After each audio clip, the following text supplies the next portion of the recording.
Olá, vamos lá.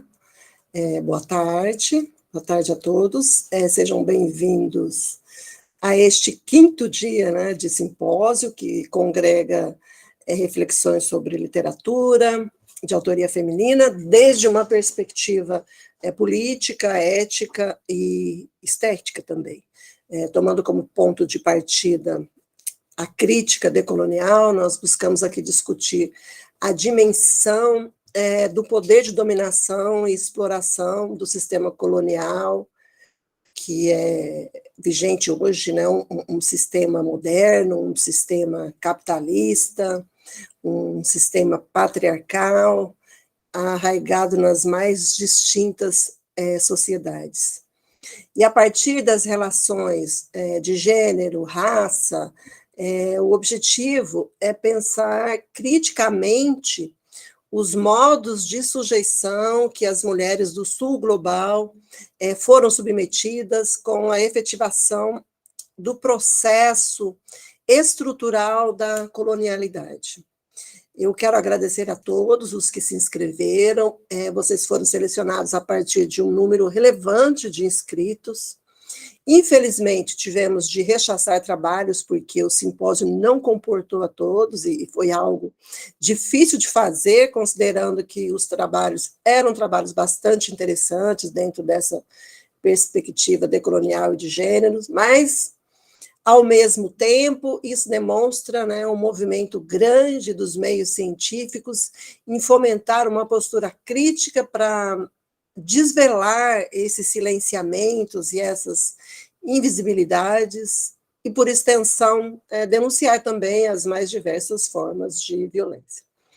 Cada um de vocês terá 15 minutos para apresentar o seu trabalho, conforme foi dito, e, no final, nós implementaremos um pequeno debate a partir de perguntas e respostas. Então, eu gostaria que vocês fossem anotando o que é mais pertinente e passível, né, de comentários e de debates para manifestação no final, tá bom? Então, nós vamos começar com a Mirilande Nascimento Cavalcante Ferreira e Miquéias Cardoso dos Santos, com o trabalho Maria Firmina dos Reis, nos versos do cordel de Jari de Arraes, uma maranhense. Então, com a palavra, vocês.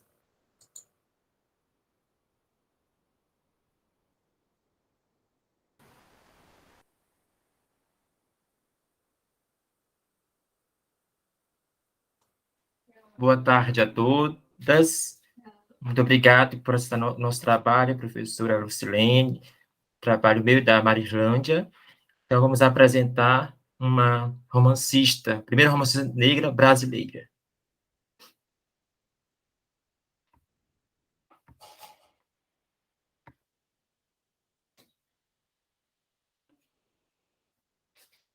Então, o trabalho intitulado Maria Firmina dos Reis, nos versos do cordel de Jari de Arraes, uma maranhense. Então, o trabalho é composto por Miquel Cardoso e pela Marilândia Nascimento Cavalcante Ferreira, e a nossa orientadora, a professora doutora Cristiane Navarrete Tolomei. Nós somos mestrandos da UFMA, campus Pacabal, do PPGLP. Então, introdução. Compreender como a literatura de cordel revivifica e rememora a expressividade literária feminina. Investigar as ressonâncias enunciativas abolicionistas que dialogam com a marginalização das vozes não autorizadas no antropoceno literário, isto é, fora do território selvagem, predominantemente masculino. Dessa maneira, evidenciando os dispositivos coloniais modernos de gênero, raça e classe. Este estudo é de cunho bibliográfico e analítico, tendo como principais apostos teóricos Rita Segato, 2021, Maldonado Torres, 2020, Tolomei, 2019, Arraes, 2017, Zin, 2017, Mendes, 2006, dentre outros teóricos que nós utilizamos para fazer a pesquisa. Então, aqui é a capa do livro, que foi lançado pela editora Pólen, São Paulo, da autora Jari de Arraes, é um gênero poesia. Então, se destaca no cordel. Então, antes de nós apresentarmos o cordel, vamos conhecer quem é Jari de Arraes. Nascida em Juazeiro do Norte, na região do Cariri, Ceará, em 12 de fevereiro de 1991. Jari de Arraes é escritora, cordelista e autora do livro As Lendas de Dandara. Atualmente vive em São Paulo, capital, onde criou o Clube da Escrita para Mulheres. Tem mais de 60 títulos publicados em literatura de cordel, incluindo a coleção Heroínas Negras na História do Brasil. Então, aqui nós temos ao lado a imagem desta escritora, Jari de Arraes, e algumas de suas obras que ela já publicou.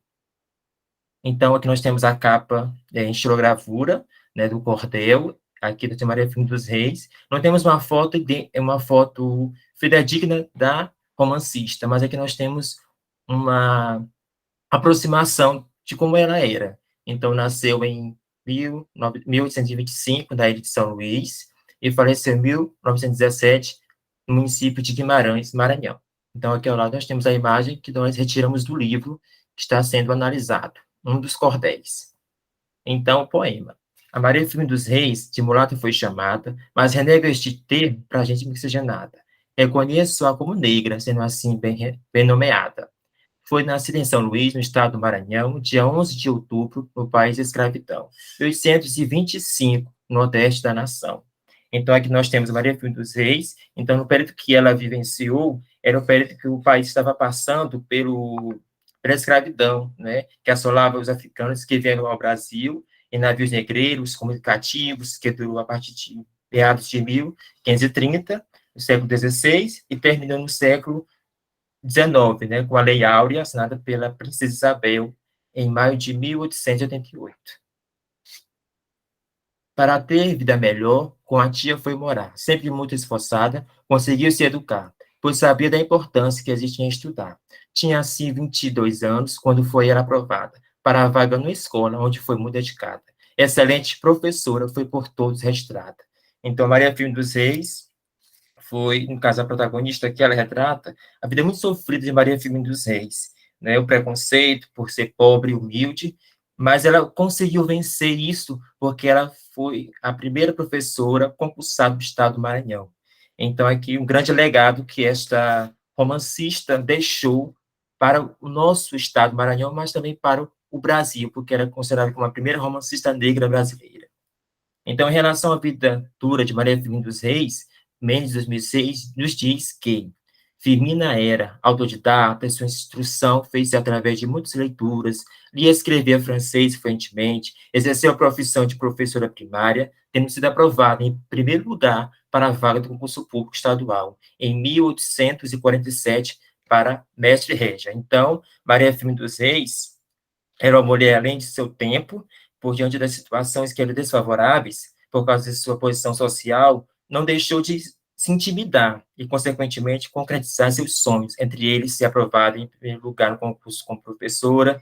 Então, podemos perceber que essa romancista, ela não se deixou abater pelas situações sociais do momento, mas ela deu a volta por cima por meio da escrita de poesias e também do romance Úrsula, que é muito falado.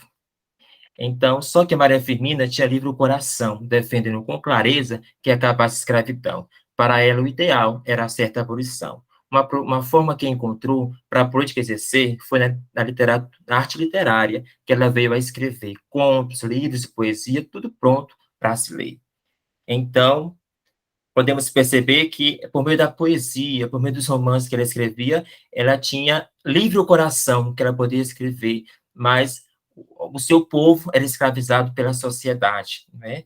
Então, sobre a destreza e garra de Firmina, relatada nas estrofes anteriores, segundo Cristiano Ptolomei, mesmo nessa condição de subalternidade, as mulheres passaram a ganhar e ou conquistar os espaços até então destinados aos homens, como o jornalismo. E, devido a isso, a produção jornalística foi se intensificando no século XIX no país. Elas escreviam em jornais destinados somente para mulheres ou atuavam junto aos periódicos voltados ao público geral, publicando editoriais, ensaios, informes, charadas, músicas, poemas, crônicas, contos, novelas, romances e críticas em torno de diferentes assuntos, desde a maternidade, a defesa da família e do lar, da moda europeia, etiqueta, até o que podemos chamar de movimento protofeminista na luta pela libertação dos sujeitos escravizados, pelo direito à educação, à profissão e ao voto.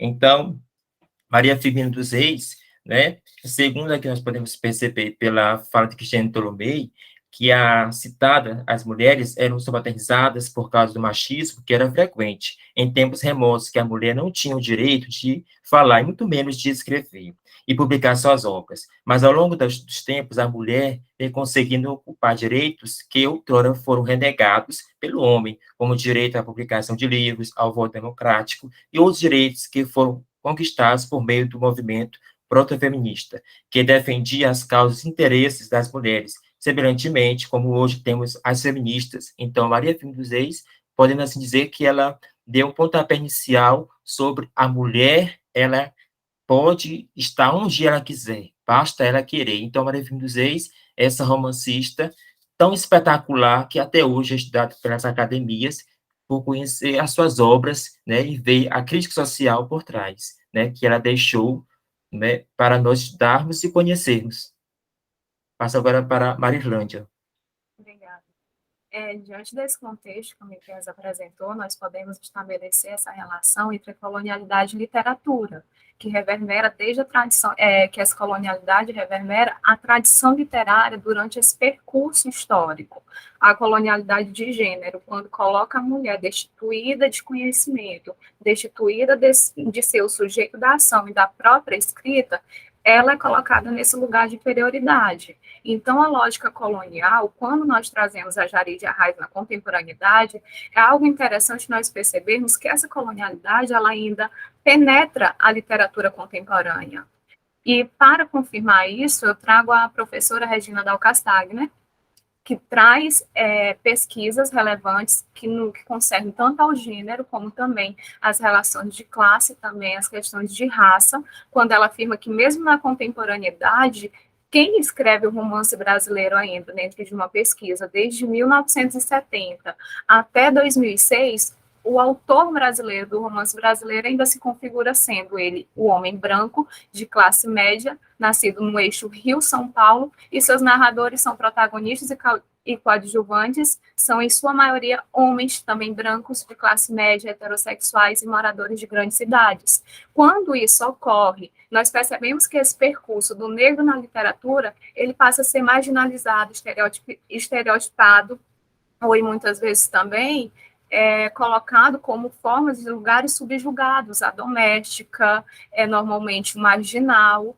Então, quando nós percebemos que Jari de Arraes traz a Maria Firmina dos Reis, que viveu o mesmo recorte histórico que autores consagrados dentro da literatura, e mesmo assim se debruçou sobre um ostracismo, nós percebemos que essa lógica colonial, ela atravessou Firmina desde o processo criativo da escrita, quando ela precisava usar um pseudônimo, até a divulgação de sua obra, que vem ser recuperada ainda, salvo engano, na década de 40, pelo autor maranhense Nascimento Moraes Filho, quando ela vem ser resgatada, quando ele vai atrás dos primeiros escritos da Maria Firmina e percebe que ela assinava como uma maranhense, e não como Maria Firmina dos Reis, porque uma mulher escrever era inadmissível, ela teria sua obra deslegitimada. Com isso, a literatura, aí passa-se a discutir o que é literatura, porque quando se dirige a uma obra normalmente masculina e centrada nesses eixos de produção, primeira pergunta que vem, isso é literatura? Antes de começar a discutir a obra, o que não é absolutamente exigido na análise de um autor melhor situado no campo literário, quer dizer, um homem branco de classe média e morador do eixo Rio-São Paulo. E dentro desse contexto há uma hierarquia que ela se mantém quase que inalterada, por mais que nós tenhamos a expressividade hoje da escrita de autoria negra e autoria feminina. Miquel, você poderia passar, por favor? E com isso, nós temos o romance Úrsula, como diz o poema, como diz Jari de Arraes, como Úrsula chamou seu romance publicado, e na história brasileira o seu nome está gravado, como sendo pioneira desse estilo já citado. Primeira romancista afro-brasileira, veio a ser descoberta muitos anos depois, até mesmo de sua morte. E ainda se questionam sobre isso. E há dentro desse estilo interessante, dentro do Maranhão, que Maria Firmina, a primeira romancista, afro-brasileira, e no Maranhão nós temos um hiato existencial da autoria feminina, da autoria feminina de quase 100 anos, quando nós vamos ter um segundo romance lançado por uma mulher em 1962 com Arlete Nogueira da Cruz, que é a autora, que é objeto de minha pesquisa. Então, há esse ato existencial. E a pergunta que nós fazemos, que imposição está ocorrendo dentro da autoria feminina, não somente no solo Maranhão? Você poderia passar, Miquel, por favor?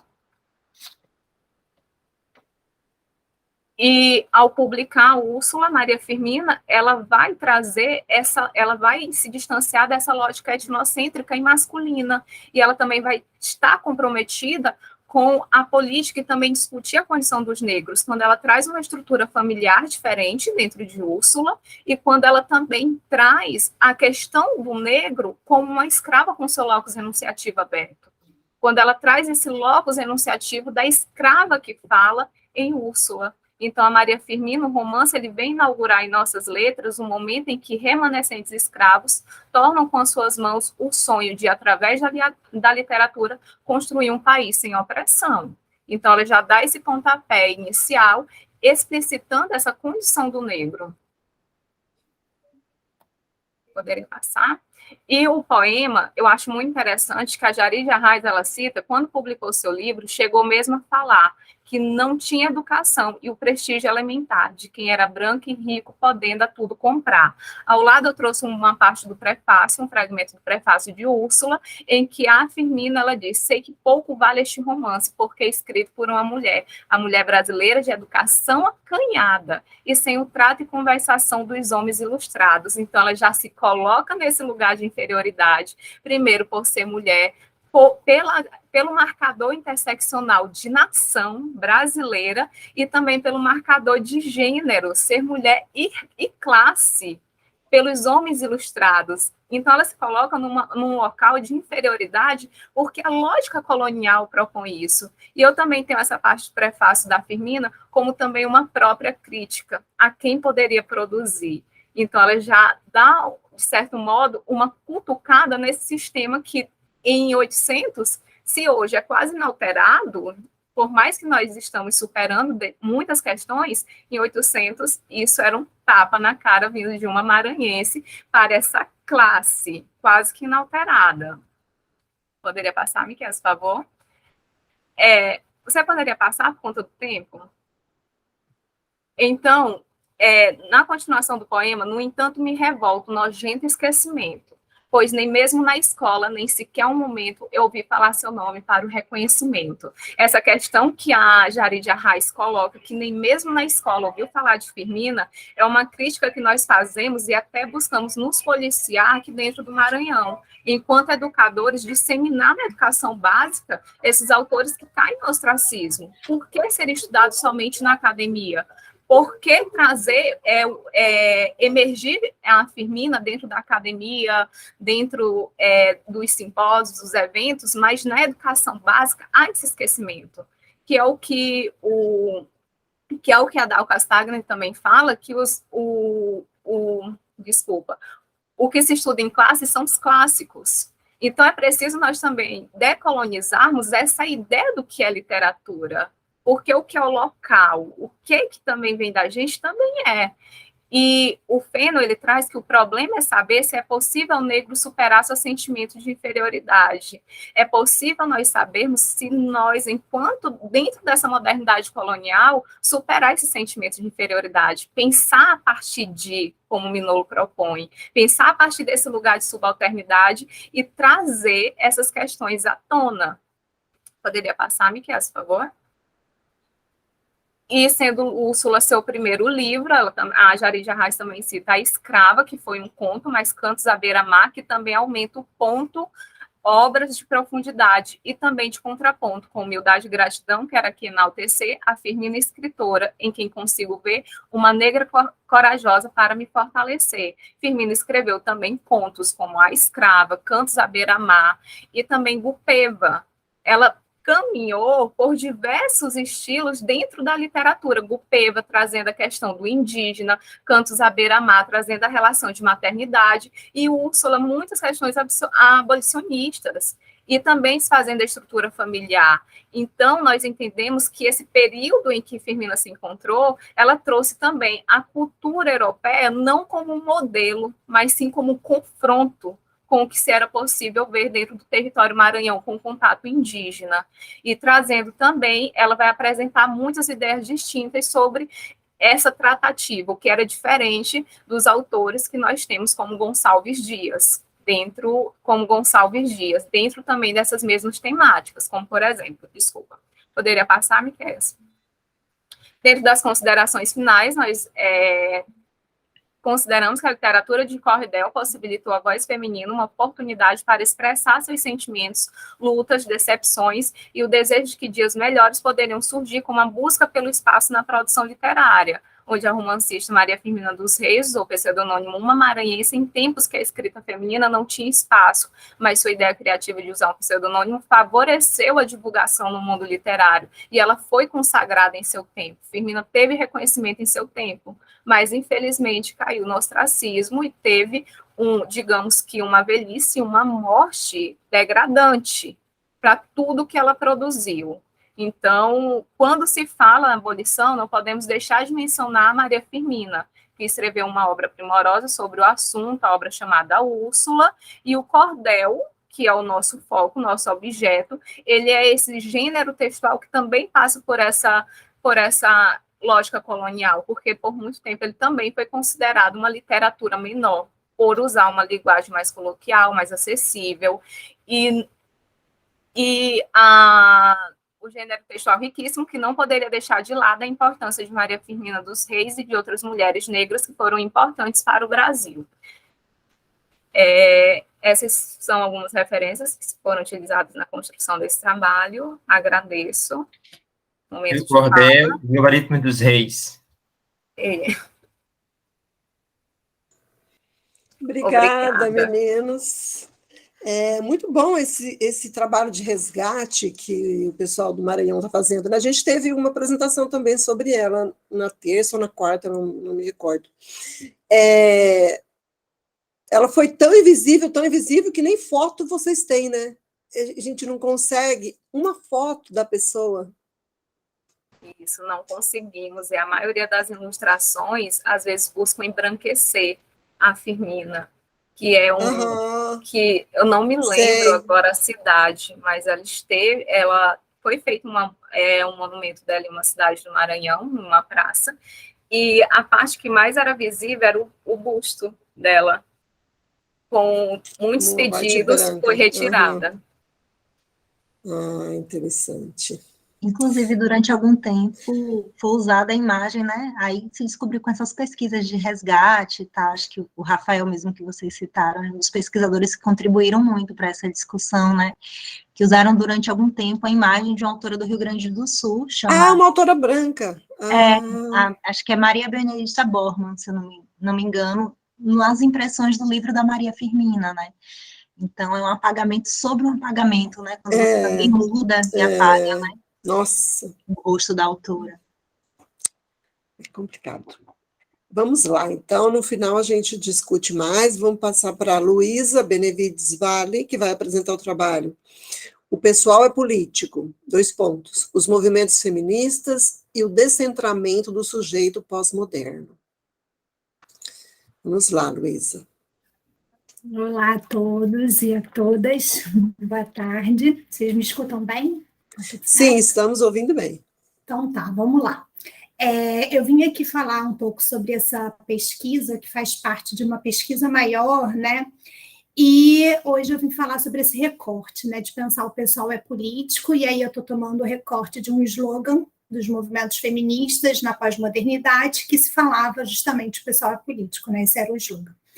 O descentramento do sujeito pós-moderno a partir dos movimentos feministas. Então, eu trouxe aqui um texto para ler, mas eu não vou conseguir ficar só lendo o texto, então a ideia é ler e ir conversando um pouco a partir desse texto. Então, o que eu vou buscar fazer aqui hoje? É pensar na contribuição dos movimentos feministas para o descentramento do sujeito pós-moderno.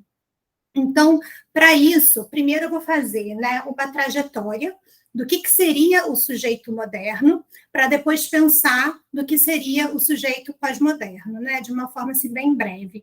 E aí, a gente pensar nesse descentramento do sujeito da modernidade, que era aquele sujeito inteiro, possuidor de si mesmo, indivisível, né, e que não se colocava em questão, né, para o sujeito pós-moderno, que já é esse sujeito fragmentado, que é o sujeito que se debruça sobre si mesmo. E aí eu vou pensar nos movimentos feministas, enquanto um dos eventos sociais, tiveram diversos movimentos sociais que contribuíram para esse descentramento, mas eu vou pensar nesse recorte dos movimentos feministas enquanto um evento social que contribuiu fortemente para o descentramento do sujeito pós-moderno. E aí, brevemente, né, qual é a ideia? Que quando esses movimentos feministas, aí na década de 60 do século XX, quando elas começam a colocar em questão questões que eram até então restritas à esfera privada, como questões relativas à sexualidade, à divisão doméstica do trabalho, maternidade, cuidado com os filhos, quando elas começam a trazer tudo isso para público, o que elas fazem é bagunçar, a gente pode dizer assim, o que era considerado privado e o que era considerado público, o que estava dentro e o que estava fora. Então, elas bagunçam essas noções de dentro e fora, íntimo e público, né? E aí, qual é a pergunta que a gente faz? Em que medida o abalo entre as noções de privado e público, que foi provocado pelos movimentos feministas, contribuiu para o descentramento do sujeito na pós-modernidade? Vamos lá, então isso é um pouco o que eu vou falar aqui hoje. A gente vai começar pensando nesse sujeito, nessa concepção de sujeito da modernidade à pós-modernidade, nessa trajetória. Ao longo da história moderna, a noção de sujeito, como é que se pensava o sujeito? O sujeito enquanto um ser indivisível, uma entidade que não estava fragmentada e que estava unificada no seu próprio eu interior. Então, era um sujeito que ele era inteiro em si mesmo e distinto de todos os demais, né? Qual é a imagem que a gente tem desse sujeito? Do homem, com H maiúsculo mesmo, racional, que situava a si mesmo no centro do conhecimento. A sua identidade ela não estava colocada em questão. Na verdade, ela permanecia a mesma ao longo do tempo, né? Era isso que se acreditava. Então, diante desse sujeito inteiro, único, indivisível, o que estava posto em questão?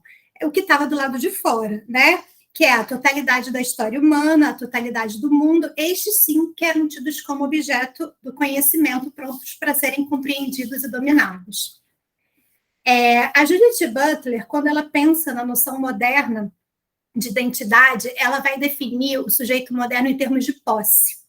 Então, o indivíduo, o sujeito moderno, seria aquele possuidor de si mesmo, definindo ele próprio a sua identidade e decidindo com controle e autonomia o que se veio fazer no mundo.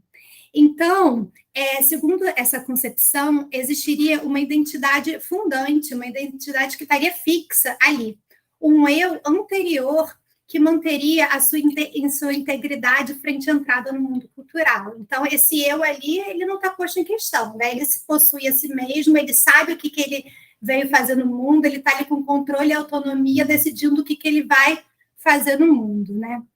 É claro que a gente vai ver ressonância com essa concepção de sujeito nos dias de hoje, né? Então, muitas vezes, essa é a identidade que a gente tenta adotar, ou então que a gente acredita que tem, né? Essa identidade de um eu autossuficiente, um sujeito que não se coloca em questão e que prefere se debruçar sobre o outro enquanto objeto de conhecimento. De qualquer modo, se no século XVIII a gente ainda podia imaginar a vida moderna centrada nesse sujeito da razão, ao longo dos séculos XIX, sobretudo do século XX, essa noção vai dando lugar à noção de um sujeito mais fragmentado e descentrado, digamos assim, né? Então, essa noção de um indivíduo inteiro, único, e que possui a si mesmo, vai dando, pouco a pouco, lugar à noção de que ele era, antes de tudo, definido no interior de grandes estruturas e formações sociais. E aí a gente pode pensar em diversos eventos que contribuíram para esse descentramento do sujeito, né, para essa nova forma de se pensar o sujeito, tais como o surgimento das novas ciências sociais, o advento da biologia darwiniana, a psicanálise, E aí a gente pode pensar também na filosofia pós-estruturalista, a gente pode pensar em diversos campos, mas aqui a gente vai pensar nos movimentos feministas. De todo modo, ainda nessa parte, o que interessa para a gente agora é pensar que, graças a esses eventos sociais, a identidade ela vai deixando de ser vista enquanto uma entidade pronta em si mesma, tornando-se antes um processo que está em contínua trajetória, que está o tempo todo mudando. E então, se a gente pega de novo a Judith Butler, quando ela está pensando no sujeito moderno, se ela estava pensando em termos de posse, quando ela pensa no sujeito pós-moderno, ela vai pensar em dispossessão. Então, ela muda aí o termo. Isso porque, né, segundo a Butler, a definição de quem a gente é passa por um reconhecimento. E esse reconhecimento passa por um outro, que reconhece a gente que está fora do nosso controle. Então, a gente é despossuído, né, da gente mesmo no momento em que a gente está diante do outro. Essa narrativa autoconsciente que a gente tenta dar sobre quem a gente é, ela é interrompida, deixando em evidência uma certa opacidade, que a um só tempo nos escapa e nos define. Então, a gente está aqui diante de um paradoxo, né? Porque esse outro, por um lado, ele define quem a gente é, mas, por outro lado, como ele está fora do nosso controle, ele também vai dar sempre uma certa opacidade, uma impossibilidade de definição de quem a gente é. E é que eu vou citar a Judith Butler, abre aspas.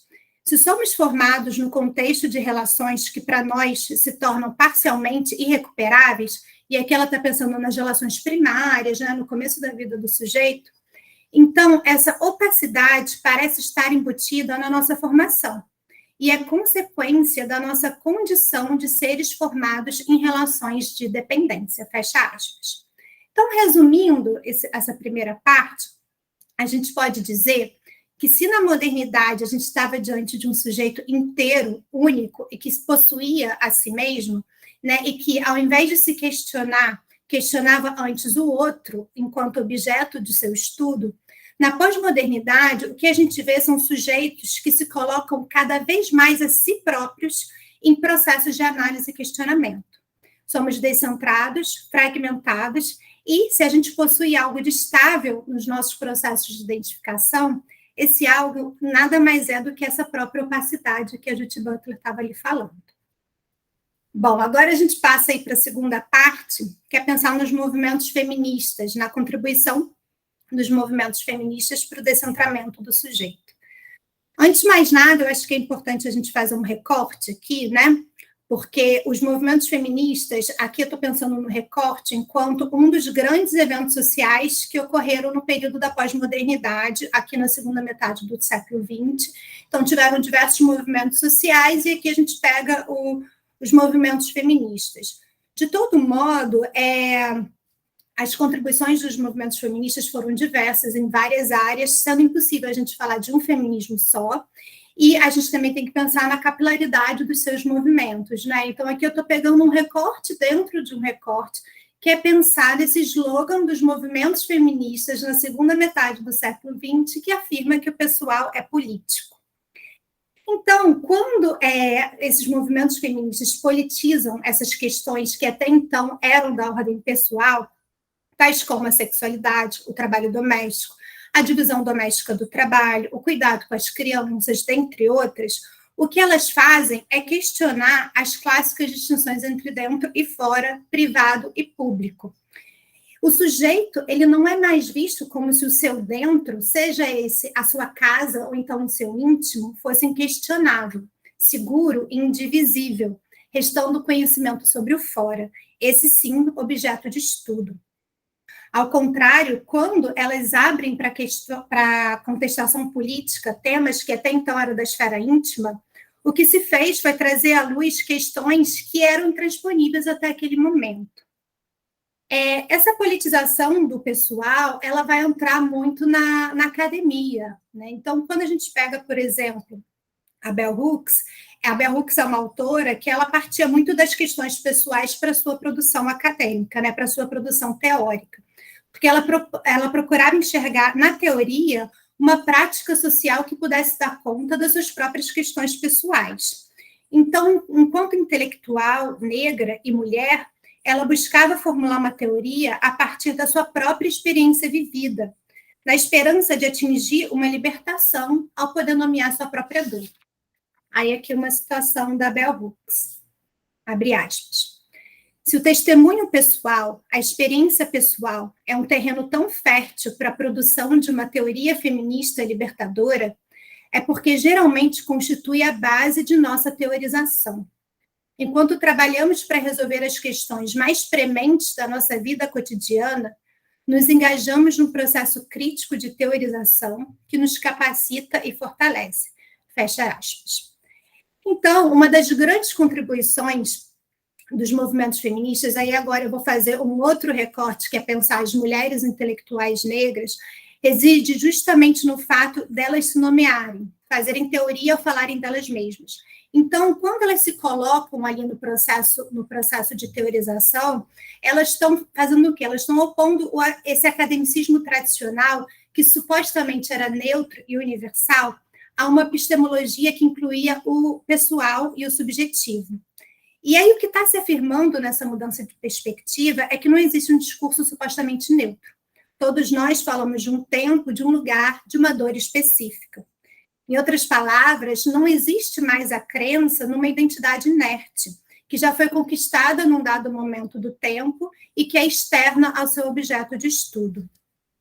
Então, quando os movimentos feministas afirmam que o pessoal é político, isso vai além da politização das questões até então circunscritas à arena doméstica. Então, elas levantam, né, essas questões, colocam essas questões em pauta, mas, ao mesmo tempo, quando elas estão falando de si, quando elas constroem as teorias falando de si, nomeando a si mesmas e expondo suas trajetórias, elas também estão subvertendo esse paradigma tradicional, onde o pesquisador, em geral, homem, branco e europeu, é o sujeito que se debruça sobre o seu objeto de estudo. Esse, sim, podendo ser composto por minorias, tais como a mulher, tais como o negro.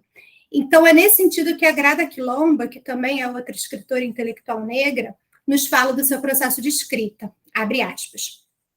Escrever esse livro foi, de fato, uma forma de me transformar, pois aqui eu não sou a outra, mas sim eu própria. Não sou o objeto, mas o sujeito.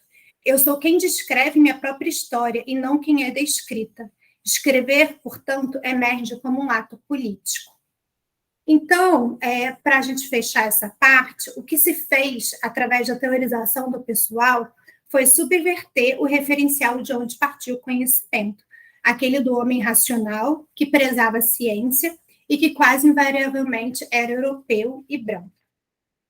Bom, antes da gente partir para a conclusão, eu queria fazer uma última parte do trabalho, que é pensar o domínio público em Hannah Arendt e os movimentos feministas.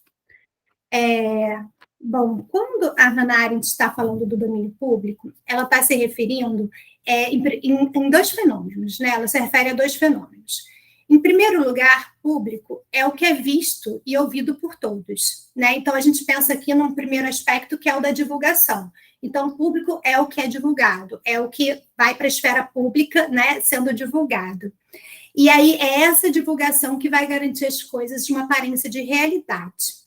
As forças da vida íntima, por outro lado, vão levar a uma existência sombria e duvidosa, a menos que elas sejam transformadas e desprivatizadas, assumindo um aspecto, né, de aparição pública. E aí, como exemplo de processo de desindividualização, a Hannah Arendt cita a narração de histórias e a transposição artística de experiências individuais. A gente pode pensar na escrita, na literatura, na teorização, diversas formas, né, de desindividualização dessa experiência privada. Bom, quando se leva para o debate público questões que até então estavam circunscritas à arena privada, não estariam os movimentos feministas justamente atribuindo realidade a questões que até então eram invisíveis, né? Então, essa que é a questão aqui. Então, quando elas trazem à tona pautas como cuidado com os filhos, né, a divisão doméstica do trabalho, a maternidade, sexualidade, a gente pode pensar em diversas outras também questões, o que se observa, para além da realidade dessas questões, é a própria realidade dos processos de subjetivação relativos à mulher. Então, ao levantar pautas que lhe são caras, a gente pode dizer que a mulher levanta-se a si mesma enquanto sujeito. E aqui eu vou citar a Hannah Arendt. Abre aspas. Toda vez que falamos de coisas que só podem ser experimentadas na privatividade ou na intimidade, trazemos-las para uma esfera na qual assumirão uma espécie de realidade, que, a despeito de sua intensidade, elas jamais poderiam ter tido antes. A presença de outros que veem o que vemos e ouvem o que ouvimos garante-nos a realidade do mundo e de nós mesmos. Então, em primeiro lugar, né, o domínio público ele é pensado em termos da divulgação. Em segundo lugar, o domínio público para Hannah Arendt consiste no próprio mundo, o que é comum a todos nós. Então, aqui a gente entra no terreno do artefato humano, ou seja, no mundo de coisas entre nós, né, interposto entre nós, que, ao mesmo tempo que separa, garante a nossa convivência. Então, se o domínio público nos reúne a partir de um mundo em comum, ele igualmente impede que a gente caia uns sobre os outros. E aqui, se eu não me engano, ela dá como exemplo uma mesa. A mesa enquanto esse domínio comum, né, que ao mesmo tempo em que a mesa reúne as pessoas em volta dela, ela também evita que a gente caia uns sobre os outros, né? Então, ela reúne e separa ao mesmo tempo. Bom, sem o domínio público, o que acontece é que a gente vive uma vida inteiramente privada, privando tanto da realidade que advém do fato da gente ser visto e ouvido por outros, quanto de uma relação objetiva advinda desse mundo em comum de coisas que nos ligam e que nos separam. Como consequência, a gente se priva de tudo aquilo que nos torna verdadeiramente humanos. E aqui uma citação da Hannah Arendt. A privação da privatividade reside na ausência de outros. Para estes, o homem privado não aparece e, portanto, é como se não existisse. Bom, a gente viu que, ao longo da sociedade moderna, a concepção do sujeito centrava-se no homem racional, cartesiano e detentor do conhecimento, né? Restando, frente a tal unificação dessa concepção do sujeito, a distinção e a diferença, tudo aquilo que era diferente desse homem cartesiano, estava ali restrito ao domínio privado. Nesse contexto, ao trazer à tona questões pessoais, né, ao trazer para a arena pública essas questões pessoais, os movimentos feministas, ao mesmo tempo em que levam a diferença para o debate público, né, levantando essas pautas, elas também rompem com a imagem unificada desse sujeito moderno cartesiano.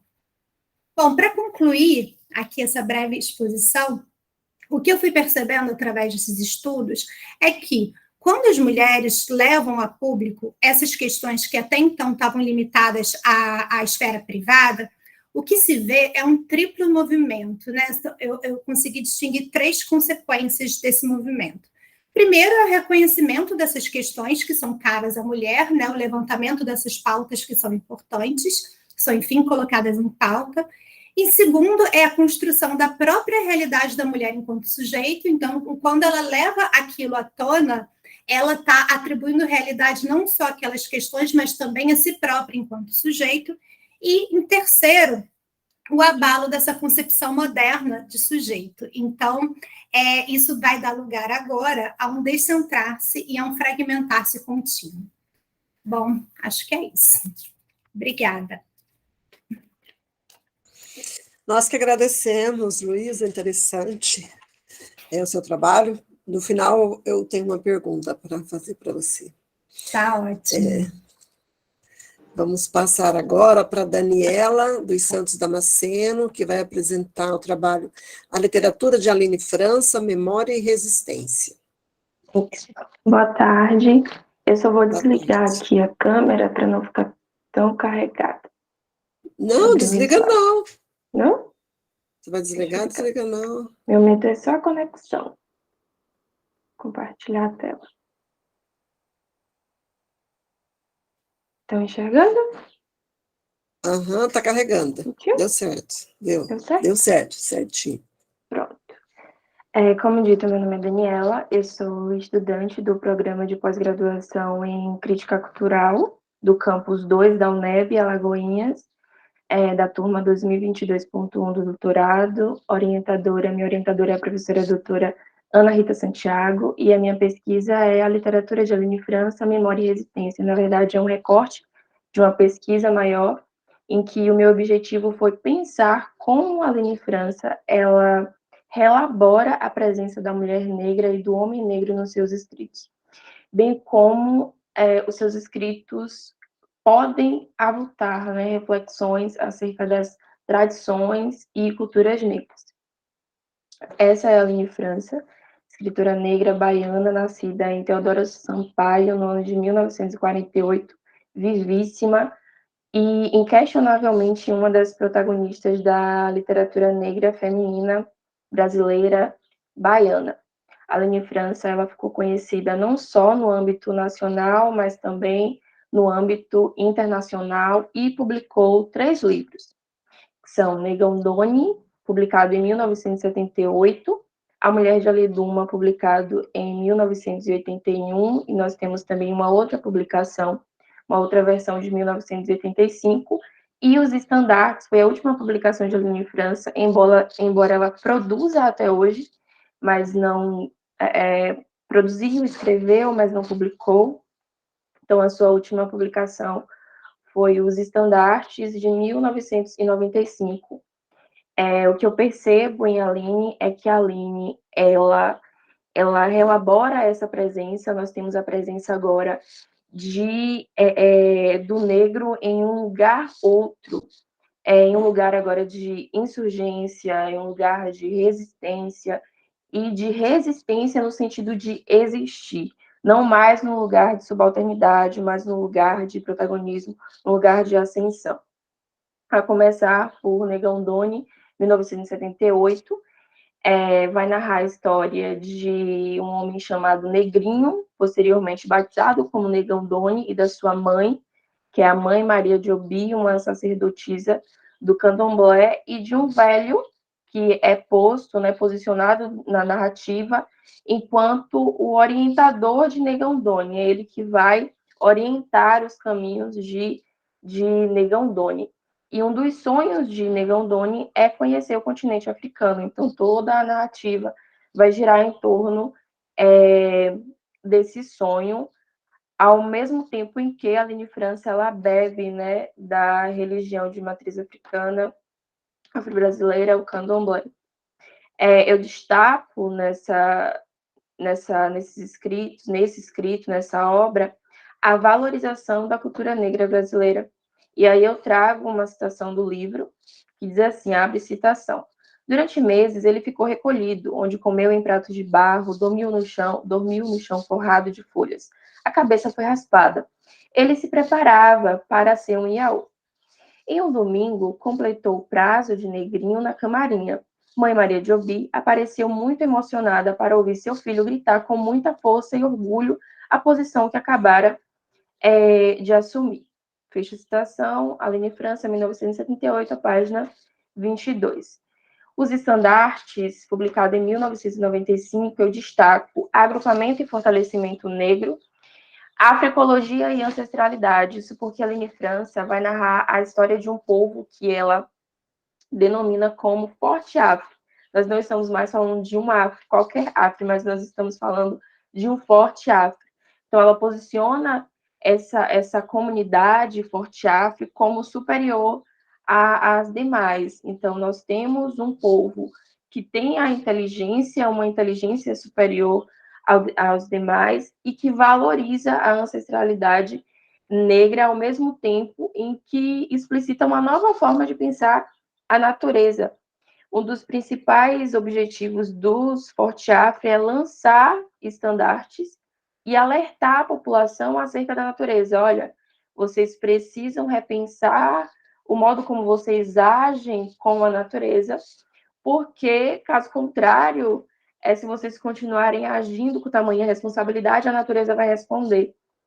E aqui eu trago um trecho que apresenta esse povo Forte Afro, né? Não vou ler todo por questão do tempo, mas eu vou ler um trecho só para que vocês tenham uma noção, né, dessa narrativa.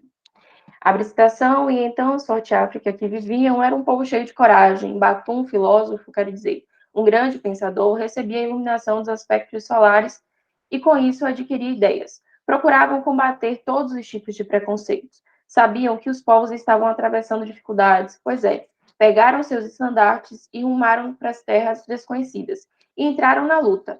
Retornaram a Kanda, mas não deixaram de ficar atentos aos conhecimentos do mundo. O lugar secreto em que se reuniam fica atrás da garganta das 7 luas. A jovem Zuma, por exemplo, quando chegava das grandes lutas, ficava vários dias andando pela floresta. Dizia que a energia das plantas e a temperatura dos animais davam-lhe ideias e coragem. Comprovaram nas grandes assembleias que o homem irá perder o controle do mundo. Nem mesmo a tecnologia irá fazer o homem moderno solucionar os seus problemas, que serão graves. A fome, o desemprego, tudo que faz a vida. A insensibilidade irá crescer dentro de cada um. Por fim, o último livro, né, analisado foi A Mulher de Aleduma, a versão publicada em 1981. A Mulher de Aleduma vai narrar a história de uma ilha, que é a Ilha de Aleduma, um velho, né, e que nessa ilha nós temos um cenário totalmente utópico. Toda a população é a população de homens e mulheres negras que vivem em harmonia, até que estrangeiros, que aí vem com essa mentalidade, né, eurocêntrica, buscam converter, transformar essa ilha numa atração turística. Nós temos um primeiro trecho do livro que diz assim: em certo continente da Terra, há milênios atrás, proveniente do espaço longínquo, surgiu um negro de aparência divina, com a missão de iniciar a proliferação de uma raça, que futuramente viria a se tornar, na história desse continente, um componente de relevante importância. Aqui nós estamos falando de Aleduma, é um deus divino que vai gestar, junto com uma outra deusa, chamada Salópia, o planeta Ignum. O planeta Ignum, ele mantém relação com outras galáxias e vai eleger um casal que vai ser mandado para a Terra, para povoar a Terra. E esse lugar escolhido é justamente essa ilha, que é a ilha de Aleduma. Eu destaco na narrativa que há uma população possuidora de inteligência superior, e nós partimos aqui não de qualquer deus, mas de um deus negro. Como o próprio trecho que está lá na página 8 e 9 diz assim: os negros de Gnu não possuíam células nervosas típicas, mas uma bolsa localizada no cérebro cheio de cargas elétricas, que regulavam todas as sensações do corpo, dando-lhes um potencial de inteligência muito elevado. Aqui a gente está pensando o povo originário, né, dessa população. O deus negro estende a mão e, no texto místico, mostra ao casal recém-chegado a região a ser povoada, dizendo: eis o vosso o novo lar, dai-lhes frutos e cuidai bem do vosso solo. Né? Aqui a Aline França ela traz uma gênese negra, um início, um novo início. Eu pensei também a configuração biológica, porque fica nítido que a Aline França ela reelabora a matriz do corpo humano. Então, ela dá ao corpo humano uma nova configuração biológica. Lá na página 8 tem assim: o casal extasiado percorria com os olhos todos os cantos. Estavam nus e mostravam os seus órgãos genitais, que, curiosamente, tinham formas bem diferentes. O pênis trazia, com toda a extensão, uma película que lembrava uma barbatana de peixe e desembocava na região do ânus. A vagina possuía uma adaptação em um dos lábios que se acoplava àquela película do pênis, formando verdadeiras peças correspondentes durante o ato sexual. Destaco também um agrupamento e fortalecimento negro, pensando essa ilha enquanto esse novo lugar, né, enquanto até esse quilombo, esse lugar de refúgio. A estação Coinjá, ilha maravilhosa, com sua paisagem repousante, praias de areia alvas e lua de beleza pálida. Foi o lugar escolhido para o refúgio dos negros que conseguiam fugir das amarras da escravidão. Talvez ali estivesse o lugar apropriado para um recomeço de povoação. Fecha a citação, página 10. Um outro aspecto dos escritos de Aline França é o protagonismo negro frequente aqui na comunidade, em especial na ilha de Aleduma, bem como no planeta Ignu, as mulheres vão exercer um papel importante, as mulheres são intrépidas, elas são corajosas, a exemplo da personagem Maria Vitória e Ignum, que são as intercessoras aí entre a ilha de Aleduma e o planeta Ignum. Aí eu trago um trecho que está lá na página 20, que diz assim: lembra-te que a filha doce é central energética de comunicação do povo com Ignu. Somente eu e agora a Irizan temos o direito de receptar essa força e trazer até vocês, argumentou Maria Vitória. Um outro trecho que exalta a beleza, né, da mulher negra, a exemplo da personagem Maria Vitória, diz assim: a figura esbelta da negra Maria Vitória corria em direção à multidão, emitindo um som rouco com um grande chifre. O povo dançava, as vestes de palha que usavam deixavam à mostra o seu belo corpo. Uma criatura manca carregava o pesado estandarte rocheado, com os rostos de Maria Vitória e de um velho sorridente, que no caso era Aleduma. Maria Vitória não parava de dançar, os cabelos trançados roçavam a Buda nua. Seu corpo retorcia-se com rapidez. Aline França, página 11 e 12. Por fim, eu destaco uma das características dos escritos de Aline França é o velho enquanto guardião da memória. Nós temos em Negandone o velho Dodô, que é esse guardião da memória. Nós temos em Os Estandartes o velho Batum, que é esse guardião da memória. Não seria diferente em A Mulher de Aleduma, que nós temos o velho Macujaí, que é esse guardião da memória. Macujaí é o homem mais velho da ilha, conhecedor de todos os segredos. Guarda consigo o baú com os documentos onde está relatada a sequência dos fatos que se sucederam em Aleduma. Aqui nós temos Macujaí não só apenas enquanto esse velho que guarda esses documentos, mas que guarda memórias e que conta os feitos, né, dos heróis, dos seus antepassados.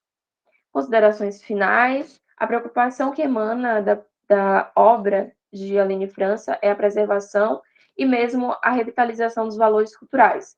Aline França nos oferece pela ficção razões para nos orgulharmos das nossas origens, herança cultural e identidade. O pensamento afrocentrado em Aline França nos desafia a nascer de novo enquanto sujeito capaz de ter voz, consciência e produção. E eu diria mais, eu escrevi aqui um trecho para pensarmos, né, além do que eu já pus aqui, né? Escritora intrépida, Aline França, ela desmistifica estereótipos e mitos sobre o negro e o seu espaço. Aline França, ela cria e vislumbra futuros ousados, possíveis e merecedores das negras e dos negros. Demonstra um modo atento de pensar, de ler e escrever a negritude. Intelectual afrocentrada, resgata valores e esbanja a ancestralidade. Mulher negra, baiana, escritora, artista e intelectual, Aline França expressa altivez ao escrever, coragem ao significar. Renova e incorpora a literatura negra, novas possibilidades de pensar a mulher negra e o homem negro. Revolucionária, combatente com relação ao preconceito, à desigualdade, ao machismo, ao sexismo, e tudo aquilo que nos oprime, tudo aquilo que viola os nossos direitos. Aline França, a partir da sua escrita, ela reivindica e elabora imagens, presenças e óticas. Além de sublinhar a história factual de luta dos negros, seus escritos nos levam a pensar, a questionar histórias e imagens. Sua obra nos possibilita repensar, reconhecer, valorizar processos históricos e étnico-culturais das comunidades negras, sejam em solo africano, ou pensar suas inúmeras diásporas. A partir de uma linguagem que eu chamo de uma linguagem afrofuturística, a Aline França ela lança um olhar ao que está posto e ao que poderia ser. Construir uma percepção acerca das obras de Aline França é também se desconstruir e construir-se conjuntamente.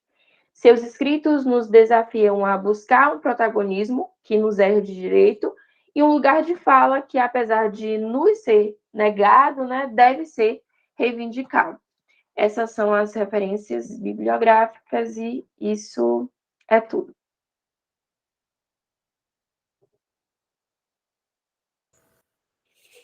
Ô, Dani, enquanto você estava Oi. apresentando, aí eu estava aqui pensando, caramba, né? Essa mulher, que ousada, né? Que Sim, ousadia! Escrever uma sim. literatura futurística, uma literatura surreal, uma literatura. Você falou uma palavra aí que eu esqueci o que que é, mas mais ou menos similar a fantástico, alguma coisa assim. Para criar essas personagens, né, que ela criou, você precisa ter um calabouço cultural ali muito grande, muito potente para você Sim. construir isso. A Aline Maravilhosa França, essa ela mulher. escreve até hoje. A Aline França está viva, Eu vi ali mas a foto que você mandou. ela Mas continua que escrevendo, mas ela não tem esse suporte para a publicação. A gente sabe que, a gente infelizmente, o não tem sistema mesmo, é cruel, o né? sistema Então, continua sendo cruel, sim, continua por vezes a sendo. Aline França ainda ela continua. Eu lembro muito de Maria Firmina quando eu penso Aham. Aline França, sabe? As duas estão ali, Sim, ela bem, publica a primeira vez na década de 70. muito interessante. Bom resgate.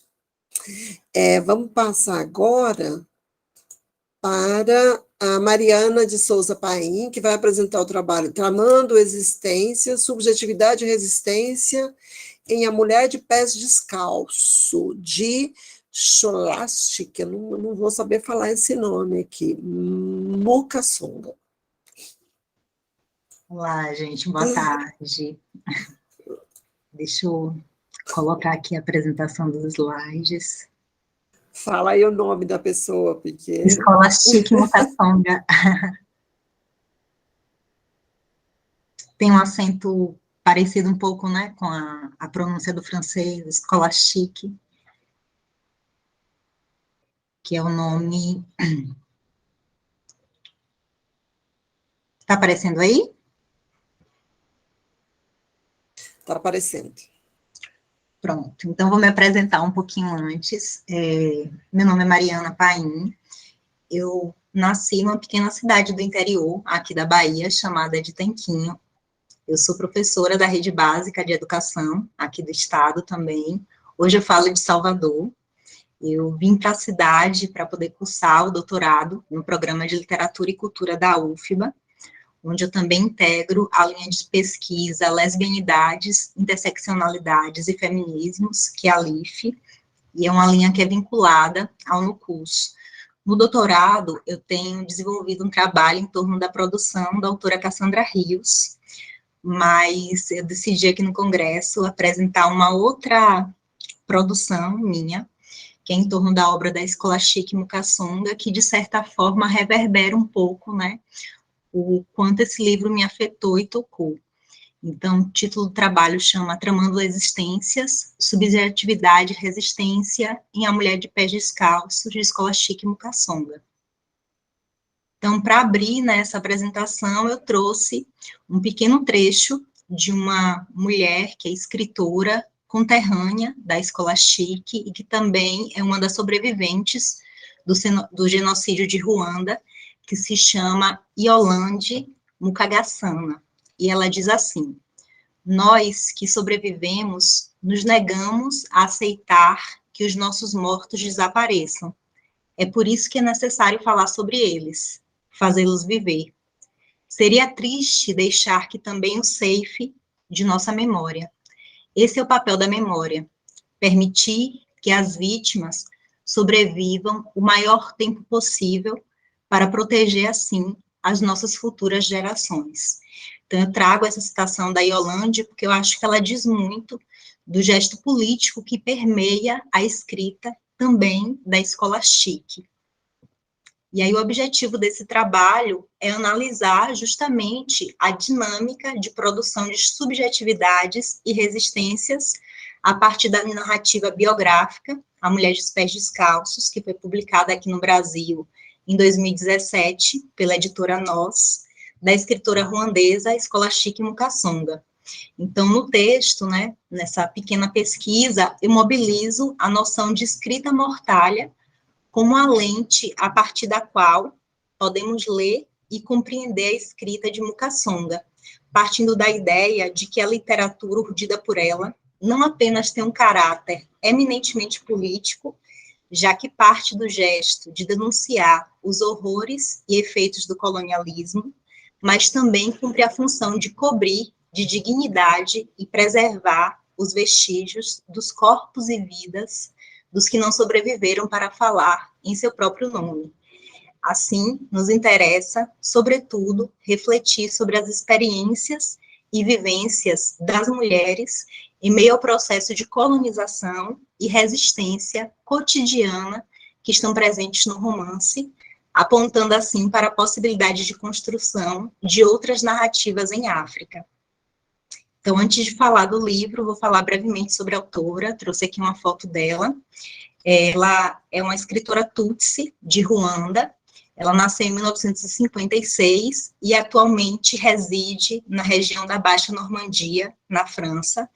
Ela é uma das sobreviventes, como eu já falei, dos massacres ocorridos em Ruanda, e tem tomado essa experiência, tanto da sobrevivência aos massacres, quanto dos exílios, né, pelos quais ela passou, como leitmotiv da sua produção literária.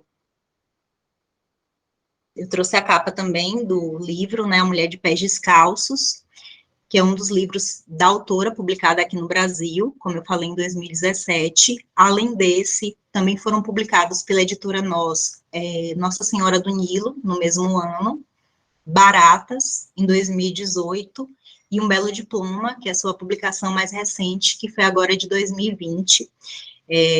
Todas essas narrativas, né, elas têm essa elaboração das memórias a partir da ficcionalização da experiência, mas todas elas revisitam, né, essa experiência do exílio, os traumas, né, do massacre.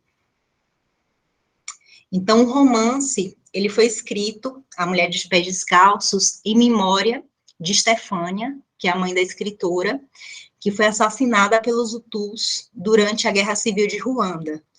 O livro apresenta a história que é tecida a várias vozes e que tem como eixo a evocação das memórias sobre a infância e das mulheres com as quais a autora conviveu no contexto do processo de dependência de Ruanda e do genocídio que se seguiu a ele. A narrativa que mescla essas memórias, né, sobre sua mãe ao pavor e ao medo constantes do extermínio, ela é dividida em 10 capítulos, que de forma não linear cartografam a experiência do exílio e a luta para manterem suas tradições e vidas. Então, nesse trabalho, né, para compor essa análise, eu articulei a discussão do livro a partir de 4 sessões, que eu vou apresentar brevemente para vocês.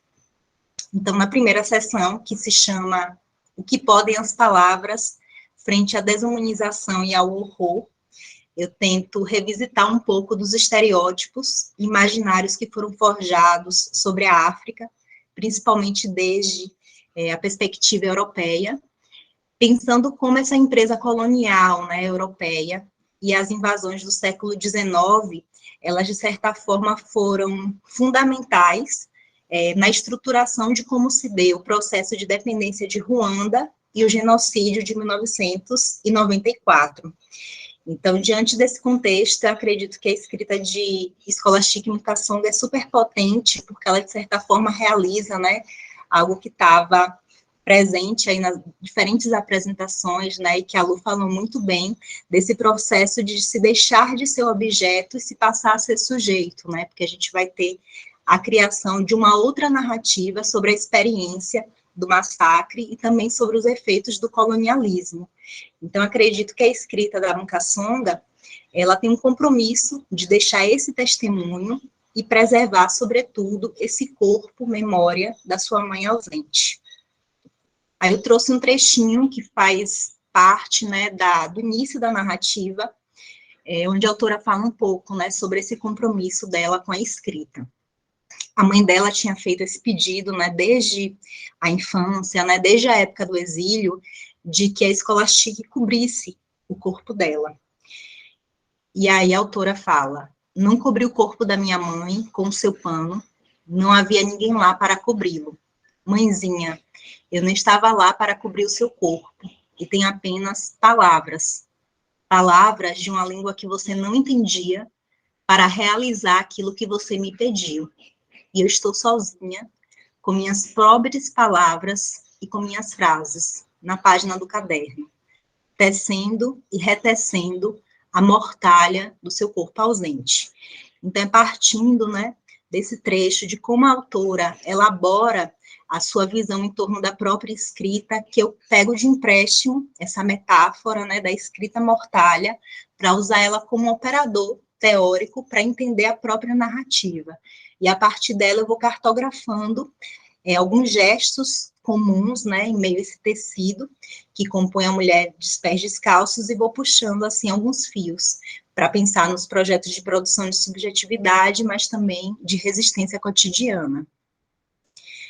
E aí, na segunda parte do texto, né, na segunda seção, que se chama Desafiando a Lógica Colonial, eu vou retomar um pouquinho esse processo, né, que é chamado de Revolução Ruandesa, que se desenrola entre 1950 e 1962, e é durante esse processo que a autora vivencia a primeira experiência do exílio, né, já que, por pertencer à etnia Tutsi, ela, com a chegada dos Hutus ao poder, eles foram enviados para o interior do país, para uma região bem inóspita, chamada de Niamata. Então, eu falo um pouquinho a respeito disso, né, a partir dessa experiência, tentando falar também sobre a origem dessas designações, né, que são Tu, Tutsi e Tuá, né. Quando a gente vai pesquisar um pouquinho sobre a história de Ruanda, a gente percebe que, na verdade, essas designações, originalmente, tradicionalmente, se referiam às ocupações desenvolvidas por diferentes grupos, né, ocupações laborais. Então, os Hutus eram grupos de agricultores, os Tutsis geralmente eram as pessoas encarregadas pela criação de gado, e os Tuás, encarregados da produção de cerâmica, né, então eles falavam todos a mesma língua, que era Kiriná-Ruanda, e dividiam o mesmo território, né, compartilhavam do mesmo território, das mesmas tradições. E é com o processo de colonização que se inicia no século XIX, né, logo ali depois do Tratado de Berlim, é que esse discurso colonial vai ressignificar essas designações e transformar elas em raças rivais, né, entre aspas. Então, a partir da chegada dos colonizadores, né, começa primeiro com os alemães, a gente vai ter a reapropriação e ressignificação dessa divisão dentro da sociedade ruandesa. Então, a narrativa ela vai falar muito sobre os efeitos e os impactos dessa estratégia, né, que é uma estratégia colonial de dominação, mas a narrativa, da mesma forma que fala sobre essa origem dessas divisões, dessa segmentação social e de como a colonialidade vai impactar, né, nela, ela acaba também tecendo um contradiscurso que vai expor, né, essa estratégia colonial enquanto ficção e vai denunciá-lo também. Aí, na terceira seção, que se chama Retecendo Corpos e Subjetividades, as mulheres de pé descalço, eu vou pensar um pouco mais aprofundadamente sobre Stefânia, que é a mãe, né, da escola Chique Mukasonga, e no papel que ela representa dentro da narrativa, né, como essa personagem, essa mulher, que negocia, que consegue ter certa mobilidade e agência, né, dentro daquela sociedade, e fazer essa operação de negociar frente à lógica colonial e à tradição, né? Então, Stefânia, de certa forma, vai tentar o tempo todo fazer esse equilíbrio, né, entre aquilo que é imposto culturalmente e a preservação das suas tradições. Fala um pouco também sobre o Inzu, que é uma morada ancestral, e o quanto isso representa também uma estratégia no desenvolvimento de outras possibilidades de lugarização em meio ao exílio, né? Então, para a Stefânia foi fundamental, durante essa experiência do exílio em Niamata, construir essa morada ancestral, né? Porque aquilo, de certa forma, criava um chão comum de pertencimento, já que ela conseguia manter viva algumas das suas tradições. E aí, nessa sessão, também vou falar um pouco sobre as vivências e experiências de mulheres, além dos impactos da colonização e do exílio sobre as dinâmicas de gênero. Então, diversas autoras, né, têm revisitado a história, né, de diferentes partes do continente africano e denunciado, né, o quanto o colonialismo vai impactar nessas dinâmicas de gênero. Então, eu uso a categoria de gênero no trabalho, fazendo algumas ressalvas, né, a gente já conhece algumas das críticas que têm sido feitas ao gênero, né, e o quanto a mobilização dessa categoria pode também reverberar num olhar eurocentrado para vivências de mulheres que partem de tradições e cosmovisões diversas das nossas, mas na narrativa, né, mulher e homem são significantes importantes, né, mesmo que a partir de uma outra visão que não da divisão, mas sim uma lógica de complementaridade. E aí, na última sessão, que é Tramando Existências, Redes de Mulheres e Resistência, eu vou falar um pouquinho sobre as redes de apoio e solidariedade estabelecidas entre mulheres frente ao colonialismo, à experiência do exílio e ao medo constante de extermínio. Então, nessa comunidade de Inhamata, né, as diversas mulheres, elas vivem alerta constante, né, e tentam criar essa rede de apoio e solidariedade, o que inclui, muitas vezes, também a elaboração desses planos de fuga, né, já que o medo do extermínio, ele é constante. Então, penso também um pouco sobre a imposição da religião católica e a luta dessas mulheres, de modo particular, para manter as suas tradições vivas, né, então falo um pouco sobre a manutenção de algumas tradições, né, e a narrativa tece uma reflexão muito importante, né, sobre até onde a colonização alcançou dessas tradições, né?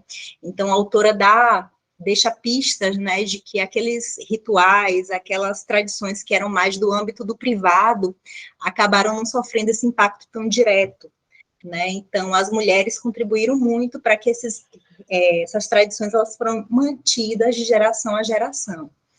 E aí, entre outras imposições da Igreja Católica, né, a gente vai ter também a imposição do calendário, né? E uma questão muito grande para as mulheres ali é o não trabalho nos dias de domingo, né? Já que desde a cosmovisão cristã é o dia do descanso, né? E aí essas mulheres criam articulação de fazer com que esse dia fosse um dia produtivo. Então, acaba sendo o dia da reunião entre as mulheres. E é nessas reuniões que acontecem dentro do âmbito do privado, nos quintais da casa, né, no vestíbulo dos inzus, que vão discutir uma série de assuntos que são relacionados às suas vivências e experiências, como o casamento. E aí tem uma questão muito interessante, que é como elas ressignificam e reinventam as tradições, né? Porque dentro da sociedade ruandesa havia essa expectativa social de que as mulheres casassem e gerassem filhos, né? E que a infertilidade poderia também ser motivo para que o casamento fosse dissolvido, né? Então, há o estratagema da gravidez errante, né? Que era uma justificativa utilizada para não desfazer o vínculo do matrimônio, né? Então, se partia da própria cosmovisão, né, das suas próprias tradições, para criar uma estratégia para fugir, né, essa perda do laço, né? E também era um espaço, né, nessas reuniões de domingo, onde as histórias, né, orais eram transmitidas entre gerações diferentes, onde era conversado sobre a sexualidade, sobre o corpo, e esse era um espaço também de cuidados mútuos. Então, finalizando, né, é através do reconhecimento e da retomada das tradições orais que compunham as narrativas serzidas por sua mãe e pelas mulheres que vieram antes dela, assim como do reconhecimento das suas resistências e lutas, que se funda a escrita mortalha de Mukasonga, sendo esta, sobretudo, um gesto político contra o esquecimento das suas vidas e trajetórias. Mesmo tecendo sua narrativa a partir da dor, de rememorar o horror, e diante do sentimento descomunal da perda da família e do lar, a escrita de Mukasonga transborda afeto e esperança, cobrindo de dignidade e preservando, frente ao apagamento e silenciamento das narrativas oficiais, os vestígios das trajetórias daqueles que tiveram seus corpos e vidas ceifados pela barbárie do colonialismo e do genocídio. E aqui são algumas das referências, gente. É isso. Obrigada pela escuta. Nós que agradecemos, Mariana. Eu fiquei muito interessada na escrita da Mukasonga. Não conheço, nunca li, mas pelo excerto que você colocou aí, pelo fragmento, me parece muito estruturada na estética, né? Tem um projeto estético muito interessante. A organização aí das frases, dessa que você colocou aí, acaba por carregar uma carga semântica muito forte, né? Nesse pano, menina, que coisa, de arrepiar. E a própria escrita do texto também, né? Eu falei que são divididos em 10 capítulos, e meio que acompanha esses fluxos da memória, né? Então, essa memória que é disparada por diferentes imagens, né? Uhum, eu vi, a criação de imagem é muito forte. É uma narrativa muito fascinante. interessante. Eu vou atrás dela já. Ah, vai mesmo. Já anotei aqui. Vamos passar agora para Juliana. Cadê? Onde que ela anotou aqui, Ju? Deixa eu procurar onde você anotou o seu trabalho.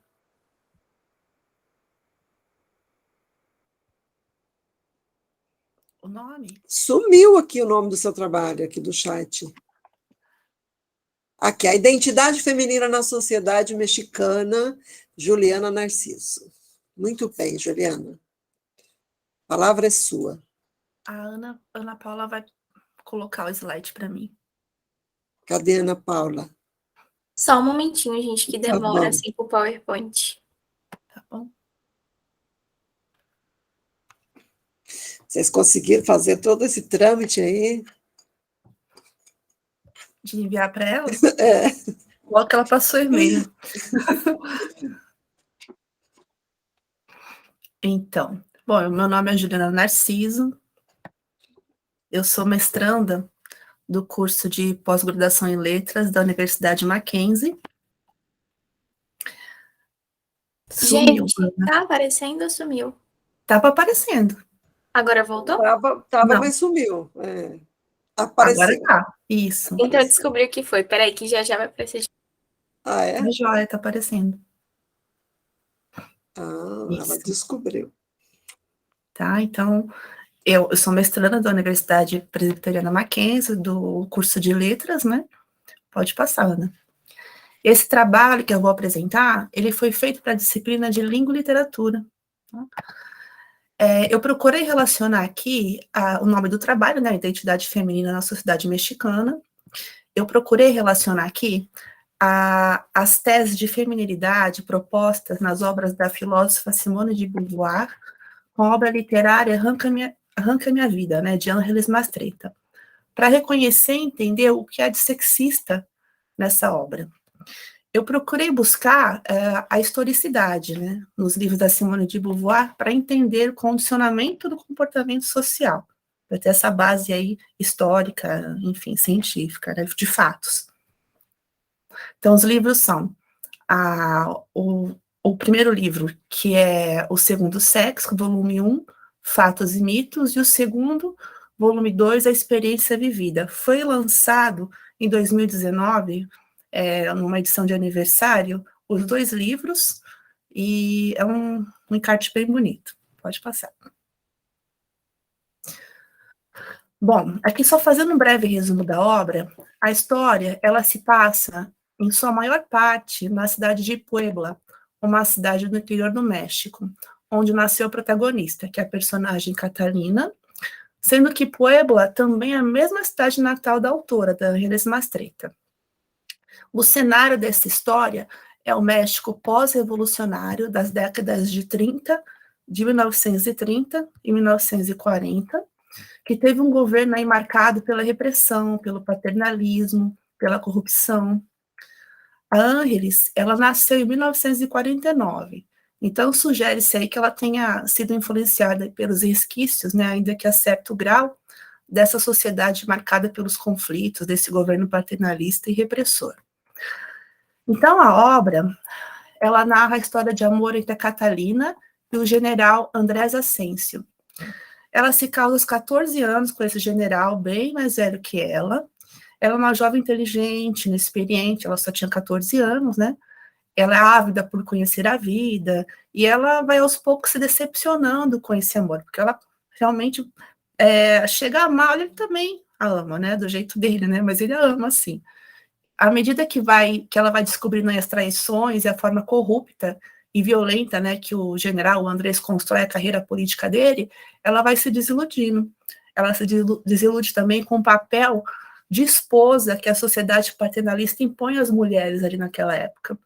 E de forma inteligente, diligente, principalmente, ela procura mudar aos poucos essa realidade dela, para poder sobreviver e mudar o papel dela dentro desse contexto desse casamento. Pode passar. Bem, por causa do tempo, eu selecionei 2 temas para relacionar com as obras, né, que são as relações matrimoniais e a maternidade. Na minha pesquisa, eu levantei outros temas, mas eu vou passar esses 2 temas porque tem uns trechos bem interessantes. Pode passar. Bom, então, começando, segundo a Simone de Beauvoir, a sociedade patriarcal vê a mulher não como sujeito, mas como outro, né? Ou seja, a mulher ela não tem vontade própria, ela não tem voz, ela é inferior ao homem e aceita o papel que lhe é imposto no casamento. Então, relacionando aí esse fato com a obra, a gente tem aqui as imposições das vontades do general Andrés, né, que se impõe por ser homem e por ser um militar, né? Ele usa essa força a seu favor. E é até interessante, é engraçado esse trecho, porque assim, foi durante o casamento, né? E da mesma forma que um dia ele decide levar a Catalina para viajar com ele para a praia e tirar a inocência dela, sem ter pedido consentimento dos pais para viajar, ele chega um dia na casa dela e impõe que ela se case com ele, né? E aí, no momento ali daquele casamento turbulento, ela, de forma ingênua e sem entender o que estava acontecendo direito, ela pergunta para ele por que ela tinha que receber o sobrenome dele e ele não tinha que receber o sobrenome dela também. Aí ele fala assim, né? Não, minha filha, pois as coisas não são assim. Eu protejo você e não você a mim. Você passa a ser minha, passa a ser minha família, passa a ser minha, disse. E ela fala, sua? Mal ela espera o que vai acontecer mais para frente, né? Pode passar. E aí, no regime patriarcal, muitos casamentos eles eram realizados por interesse entre as famílias, né? E a menina era dada como uma moeda de troca. Isso era tão normal que muitas mulheres aceitavam o destino imposto pelos pais de forma natural. Uma das filhas de Andrés, a Lilian, ela se casou com um rapaz de caráter duvidoso, o Emiliano, que já desrespeitava ela antes do casamento. Em vários trechos, nas passagens, a gente já vê um conflito, né? E ela se casou por conveniência do general Andrés com a família do noivo. A Catalina até chegou, a Lilian, né, ela até chegou a se apaixonar por um outro rapaz chamado Uriarte. E a Catalina tentou convencer a Lilian a não se casar a não realizar, né, não aceitar esse casamento imposto aí pelo general. Mas o Andrés, como resolvia tudo na base da violência, na base da força, mandou assassinar o Uriarte, que é bem trágico essa parte aí, para o casamento poder acontecer. E aí nós temos um trecho aí narrado pela Catalina, né, no momento do casamento, de um diálogo entre o Andrés e o pai do Emiliano, que chama-se Dom Emílio, né? Então, durante o casamento também uma fala da Simone, que diz assim, ó, ela é a propriedade do pai, confirmando essa questão da moeda de troca, né? Ela é a propriedade do pai, que a casa a seu desejo. Presa ao lar do esposo, então, ela é a propriedade do pai, que a casa a seu desejo. Presa ao lar do esposo, a seguir, ela se torna apenas uma coisa e da gens em que foi introduzida. E aí, fazendo uma relação aí com a obra, a gente tem lá o trecho, né? Dizendo assim, meu querido consogro disse, estamos de acordo em relação às estações de rádio? Esse é o Andrés falando. Andrés retornou à mesa que compartilhávamos com os pais do noivo, pediu conhaque, sacou um charuto e começou a dar baforadas. Essa é a descrição da Catalina. Aí o Dom Emílio responde: como não estaríamos com o sogro? Respondeu Dom Emílio, abrindo sorriso, né? Ou seja, total conveniência aí entre as famílias, né? Pode passar. Bom, o próximo casamento que acontece ali na obra é entre a Bibi, uma amiga da Catalina, e o general Gomes Souto, que também é um velho general, né, militar. A Bibi é uma mulher muito bonita, né, que fica viúva. Ela primeiro se torna amante desse general, e depois ela se casa com ele quando o general também fica viúvo. Ela se vê pobre, com um filho pequeno, e sabe que a única justificativa de existência e de estabilidade financeira da mulher naquela sociedade é sendo esposa. Então ela se aproveita, né, da beleza dela e tudo mais, e para ter uma vida de luxo e poder se sustentar, ela se casa com ele, né? Ela não ama esse homem, mas aceita as condições que ele impõe. E a Simone de Beauvoir disse que a mulher presta o serviço de amar o homem. Então, a gente tem uma passagem aqui da Simone que fala assim, ó, o homem, no caso, ele toma o seu prazer e deve, em troca, alguma compensação. O corpo da mulher é um objeto que se compra. Para ela, representa um capital que ela é autorizada a explorar. É o que acontece, né? Ela se vende para ter uma vida de luxo, para ter um sustento, que na verdade ela não conseguia nem sustentar, porque ela ficou pobre com esse fim desse casamento, e é uma conveniência. E aí tem um trecho da Catalina conversando com ela, em que a Bibi fala para ela: estou cansada de não ter proteção, Catalina. Veja o carro que me deu de presente, veja os empregados que me pagam. Prometeu me levar a conhecer a Europa, que me comprará o que eu quiser, que iremos a teatros, que veremos o que eu jamais veria enfiada nesse buraco ou sobre uma máquina de escrever nos estúdios América, que seria o destino dela. Pode passar. Bom, continuando sobre o casamento da Bibi, o general, ele é um homem violento, né? Ele maltrata a Bibi, inclusive na frente dos outros. Mas, como a mulher naquela sociedade, ela é vista como propriedade do homem, né? Os homens acham que o marido tem o direito de fazer o que bem entender com a mulher. Como acontece aí nesse trecho que a gente está vendo aqui, nesse episódio, né, durante um jantar oferecido lá na casa deles. A Catalina, ela pede ajuda ao general, ao Andrés, ao marido, né, para intervir naquela cena de violência. Então, ele fala assim, durante o jantar, ele sobe em cima da mesa, né, e fala assim, puta velha, disse rindo para Bibi, de cima da mesa, pôs as mãos em seu pescoço e começou a apertá-lo. Faça algo, disse Andrés, a Catalina falando. O que quer que eu faça? É a mulher dele, não? Respondeu-me, né? Quem responde aí é o Andrés. Pode passar. Aí o outro tema que eu selecionei para a gente ver aqui é a questão da maternidade na vida da Catalina. Então, para a mulher, né, tornar-se mãe era obrigatório no contrato do casamento. Ela não tinha escolha, né? Para o homem, ter filhos significava apenas procriação. E todo o trabalho de criação era uma obrigação da mulher. A Simone de Beauvoir fala o seguinte sobre a maternidade. A mulher é uma matriz, um ovário, uma fêmea. E esta palavra basta para defini-la. Nos tempos remotos, as tribos primitivas não reconheciam na maternidade uma perpetuação da espécie e viam o parto como um acidente inútil e até importuno. Engendrar, aleitar não são atividades, são funções naturais. Nenhum projeto nelas se empenha. Eis porque nelas a mulher não encontra motivo para uma afirmação altiva de sua existência. E aí, pode mudar, tá?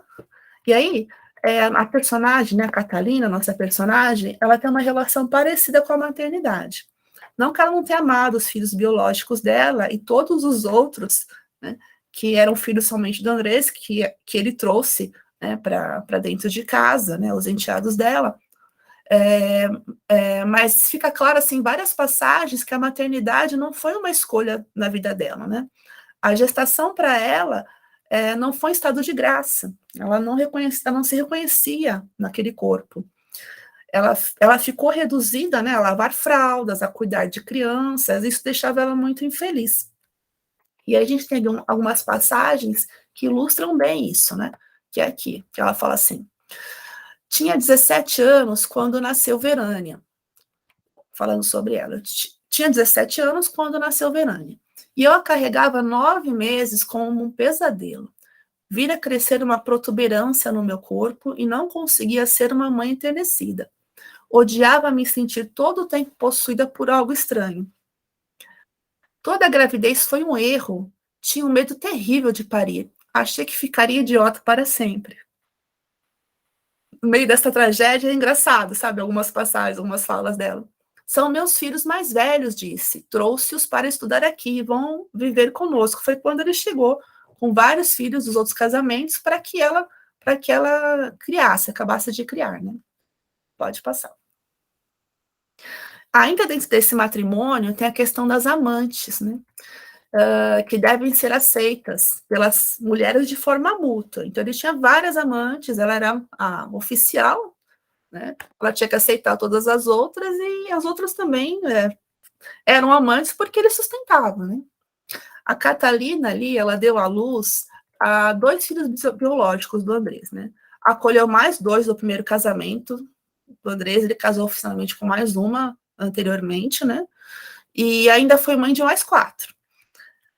Bom, o Andrés, ele impõe essa condição para a Catalina de forma muito natural e sarcástica, né? Como a gente vai ver nesse slide aqui, ó. Ele fala assim, não, nessa parte ainda não, essa parte aqui, perdão, esse slide ainda é para ilustrar sobre a maternidade, né, que ela acabou sendo mãe por imposição ali.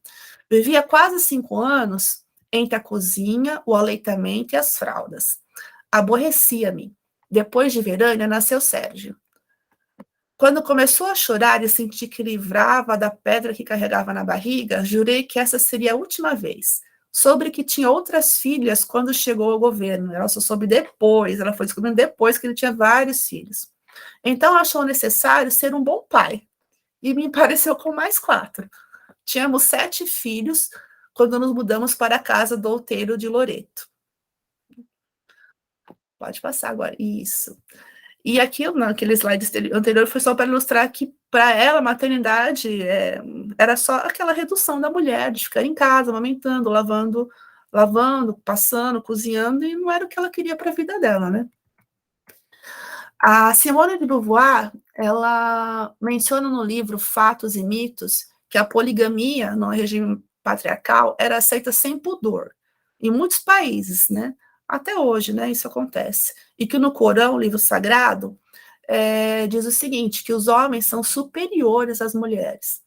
A Simone de Beauvoir relata que ela visitou, ela presenciou, ela foi pessoalmente lá, ela visitou lá na Tunísia uma caverna em que habitavam 4 esposas e um marido muçulmano.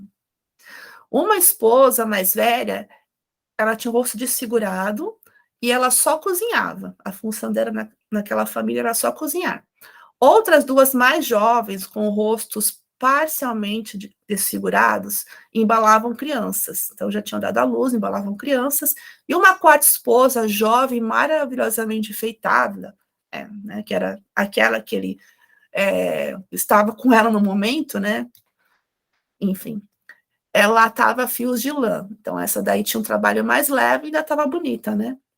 De maneira talvez menos inusitada, reconhecemos aí em Arranca Minha Vida algumas passagens em que o Andrés, com seu humor sarcástico, se refere às amantes. Então, ele fala assim, ó, as mulheres, não resta dúvida que já não são as mesmas. Alguma coisa deixou-as transtornadas. Oxalá a sua se conteve assim como sempre, deputado. Já não existem outras do tipo. Agora até as que pareciam mais quietas reagem, no caso da Catalina, que ela foi ficando cada vez mais esperta, né? Tentando reagir, né, de forma dirigente ao que acontecia. O senhor precisa ver a minha.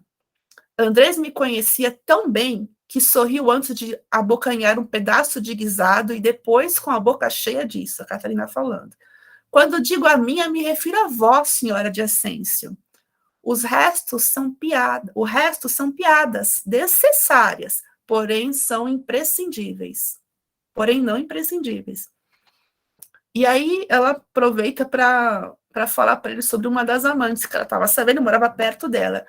E com Tita? Perguntei. Não faça perguntas de mau gosto, Catalina, respondeu. Continua a mantê-la no rancho de Martínez de la Torre? Teve uma filha. Vai trazê-la para cá?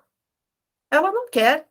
As outras também não querem. Não queriam. Ela falou, mas as outras também não queriam. Né? Ele pôs à vontade. Mas as outras não eram boas mães. E esta é. Então, é o que era importante, né? E é isso. Como eu disse, tem, né, outras partes, enfim, né, que dá para relacionar com a Simone de Beauvoir, né, com os livros. Aí eu selecionei esses pontos por causa do tempo, gente, mas eu agradeço. E só concluindo, ela é uma mulher, assim, a personagem dela é uma mulher que, até o fim, ela fica casada com ele, né, com o Andrés, mas ela consegue ter uma projeção na vida desse homem, né? Como ela é muito inteligente, ela vai se tornando necessária. E no fim, né, quando ele está lá para morrer, porque ela vai dando para ele um chá, que ela toma muito de vez em quando, era medicinal, assim, mas você não podia tomar ele com muita frequência, porque ele levava ao óbito, né? E ela deu esse chá uma vez para ele e falou, você não pode tomar com tanta frequência assim, né? Porque isso aí vai te fazer mal. Ele, não, que fazer mal, né? Então ele continuou tomando chá, e foi isso que levou ele a óbito. Aí no leito ele fala assim, olha, Catarina, de todas as mulheres, você foi mais inteligente. Ele fala, você me fodeu, né? Porque eu fiquei preso a você e por você ser tão inteligente e necessária na minha vida. E é isso, gente. É uma obra bem interessante, eu recomendo. Tanto a Simone de Beauvoir, porque eu fiquei tão só chocada com tudo que eu li, mas também foi muito esclarecedor. Obrigada, Juliana. Eu quero, né, agradecer a todas e todos pelas contribuições que foram aportes enriquecedores para as temáticas relacionadas às produções literárias, com recorte de gênero ou com um olhar minucioso sobre a teorização da lógica, né, opressiva da modernidade colonial.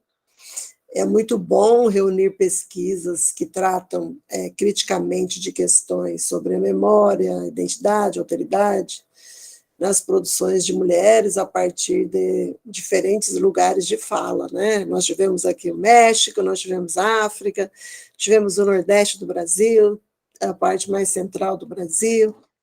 Então, agora eu queria dar esses minutos que faltam, a gente tem 15 minutos ainda para terminar, para um debate, e como eu julgo que é mais importante para vocês perguntarem um para os outros, né, para produzir essa troca, porque eu sei que, eu me lembro quando a Abrali, que era presencial, né, que a gente fazíamos tantas trocas, né, e com endereço, e com isso, com o nome de livro, e a gente tinha essa oportunidade de chegar no outro, né, agora que a gente fica cada um ali dentro do seu quadradinho, né, e não consegue muito bem essa troca. Então, eu queria dar a oportunidade para vocês, primeiramente, se vocês têm perguntas para fazer, se vocês querem fazer alguma troca com o colega, se querem oferecer alguma coisa, ou se identificou, queira fazer algum comentário, alguma pergunta, eu quero dar o espaço, primeiramente, para vocês.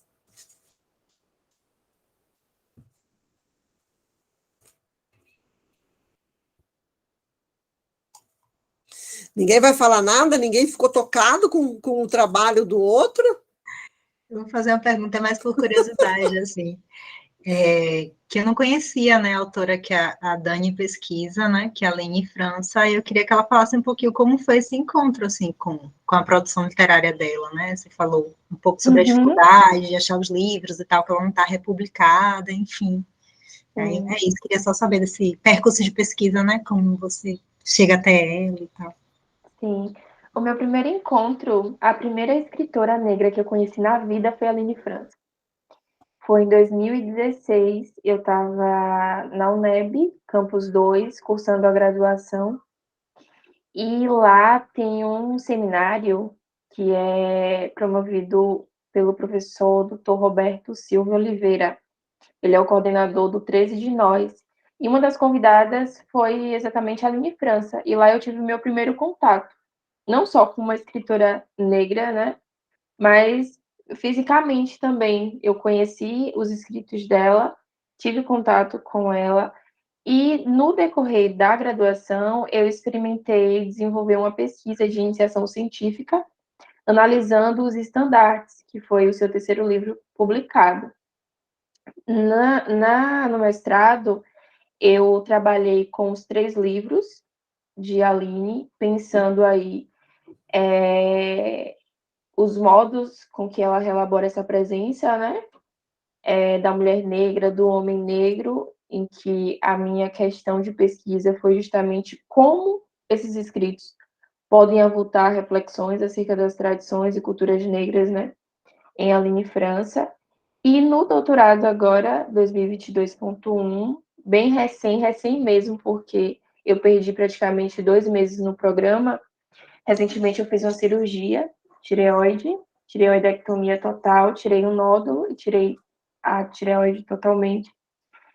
E aí eu tô, né, recém-chegada, de fato, ao programa. O meu objetivo agora é pensar as experiências leitoras dos 3 livros. Então, a partir de 2 grupos, eu vou buscar os grupos, um grupo leitor da década de 70, 80, 90, buscar esses leitores, e um outro grupo leitor que eu ainda pretendo formar para pensar essas experiências, né? O que esses leitores têm a nos dizer acerca dos escritos de Aline França. Então, essa foi foi a minha trajetória. E o que me incomodou lá na graduação para pensar o mestrado e continuar com a Aline foi porque quando eu ia apresentar a pesquisa de iniciação e eu falava em Aline, as pessoas não conheciam. Aí eu ficava, nossa, como você não conhece? A Aline França é uma das protagonistas da literatura negra brasileira. Publicou lá a primeira vez na década de 70. Ficou conhecida no âmbito nacional, fora do Brasil também. E aí isso me incomodava muito. E aí eu vi como uma obrigação, não, eu preciso continuar pesquisando, eu preciso continuar falando sobre os escritos de Aline França. É basicamente isso. Ela ainda está viva, vivíssima, continua escrevendo, inclusive, mora em Teodoro Sampaio, na Bahia, aqui, pertinho de Salvador. Interessante é o que você falou, é a primeira escritora negra que eu li. Eu demorei muito também para ler uma escritora negra. Sequer eu tinha me dado conta que eu não havia lido uma escritora negra. Eu só me dei conta quando eu li a Toni Morrison, por acaso, e eu li Os Olhos Mais Azuis. Eu confundo sempre com os olhos da Conceição. Os olhos mais azuis da Conceição, os olhos d'água, né? E aí eu me dei conta, falei, caracas, é uma literatura, parte de um lugar diferente, tem uma enunciação diferente, é uma literatura produzida por uma mulher negra, que fala, né, que tem um lugar de fala que é forte, que é dela, que é real, e aí que eu fui me dar conta disso, né, porque às vezes a gente não se dá conta, né, fala, lendo literatura, né, aí a hora que você lê, que você fala, nossa, né, meio que é um choque, né? Agora vocês são mais jovens e agora a gente já está fazendo um movimento, né, diferente, introduzindo essas literaturas nas universidades, nas escolas, mas quando eu fiz faculdade não tinha esse movimento, ainda não havia esse movimento. Então, a gente nem tinha essa percepção, né, que a gente não estava dando espaço para que essas vozes, né, também se integrassem, né, a essa literatura, a esse cânone, vamos chamar assim, da literatura brasileira, né, ficava lá e a gente não se dava Muita conta disso. Eu queria fazer uma pergunta para a Luísa, que é sobre os movimentos feministas, né?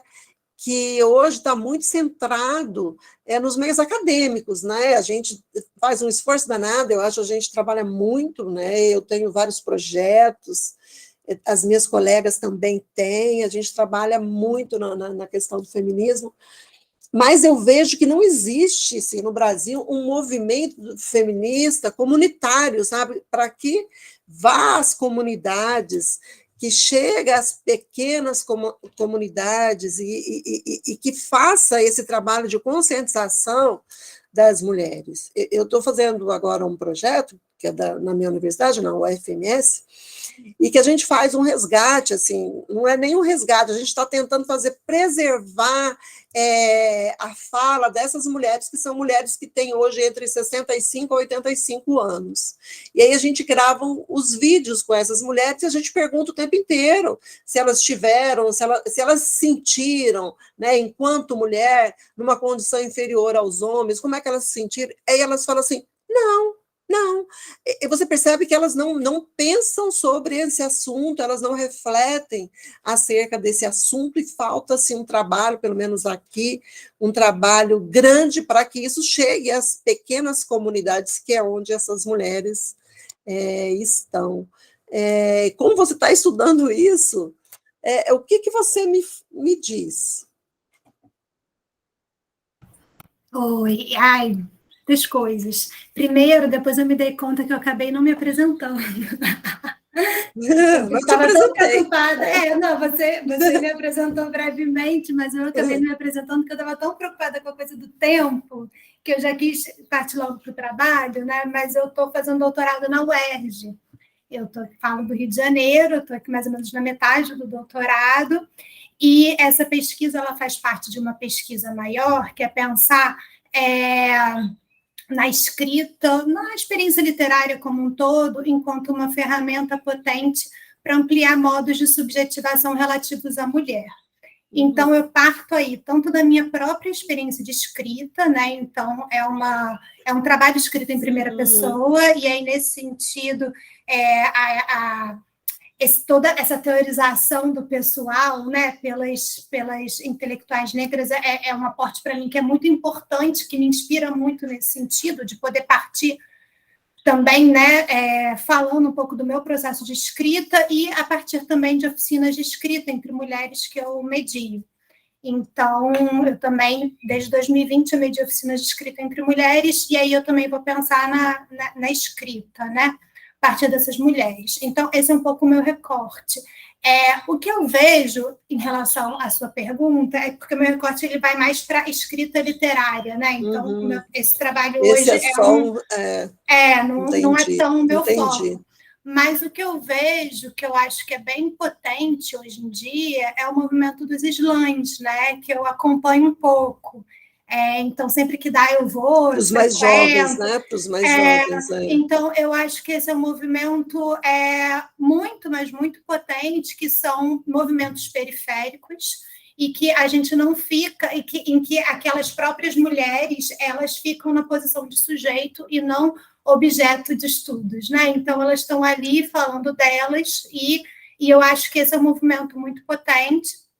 Um outro movimento que eu também vejo, que eu acho que talvez na pandemia tenha se intensificado, que eu acho também bem bacana, é o Instagram, são as redes sociais. Então, muitas dessas mulheres, elas vão começar a produzir, né, uma produção literária, uma produção teórica, a partir dos Instagrams. Então, você pega, por exemplo, uma Riane Leão da vida, né, que ela explodiu nesse meio, e diversas outras também, que a partir desse meio, que é um meio que de um alcance muito geral, né, que se divulga muito amplamente, e elas vão conseguindo essa capilaridade também, e eu acho que a partir daí também, é claro que a gente está falando aqui de uma ferramenta que tem os seus limites, é claro, mas que, de qualquer forma, eu acho que também tem uma capilaridade delas também irem adquirindo tanto uma visibilidade, e a gente volta para Hannah Arendt, né, tanto uma visibilidade quanto também